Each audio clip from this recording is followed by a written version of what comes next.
Hey guys, Dr. Oscar Posada here.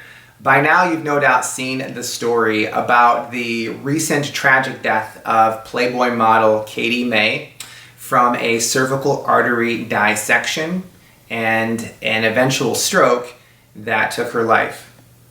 The reason this story is making so much press is because of the release of the coroner's report and statements and speculation from her family that her death was caused by a chiropractic adjustment that she received 3 days prior.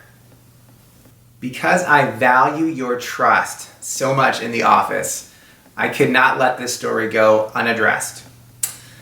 Let me first say that I sympathize and I feel for the family of Katie May.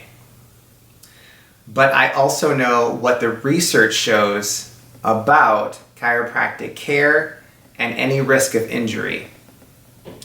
Let me share with you just 2 scientific studies, and then I'll share with you what I think may have potentially been done differently in the case of Katie May. This first study is from Penn State University's medical school, their Department of Neurosurgery. The published date is February 6th, 2016, and the title is A Systematic Review and Meta-Analysis of Chiropractic Care and Cervical Artery Dissection. No evidence for causation. The conclusions, I'll read you just a couple of lines in their conclusions. Our analysis shows that any association between chiropractic manipulation and cervical artery dissection may be explained by the high risk of bias in the available studies, and in particular by the known association of neck pain that accompanies a cervical artery dissection. What they're saying is that people with an existing cervical artery dissection injury often have neck pain, and often the pain is unlike any they've had before, and that prompts them to seek care from a physician. The last line in their conclusions is, there is no convincing evidence to support the causal link between chiropractic manipulation and cervical artery dissection. The second study is from Biomed Central, which publishes peer-reviewed scientific articles, this one being published in June of 2015. The title is Chiropractic Care and the Risk of Stroke, Results of a Case-Controlled Study in U.S. Commercial and Medicare Populations. We found no significant association between exposure to chiropractic care and the risk of vertebral basal artery stroke.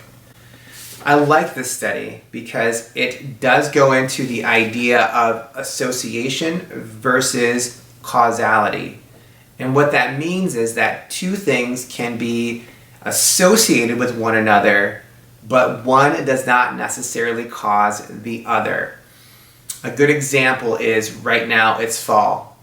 The time of year is often associated with pumpkins and leaves on the ground and corn stalks and bales of hay.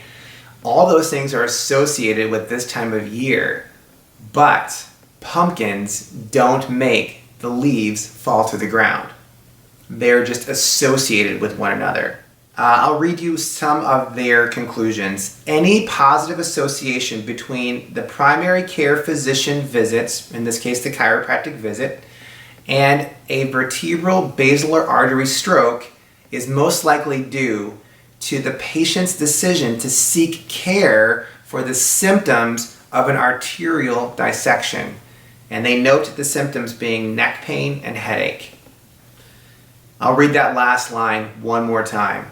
There is no significant association between exposure of chiropractic care and the risk of vertebral basilar artery stroke.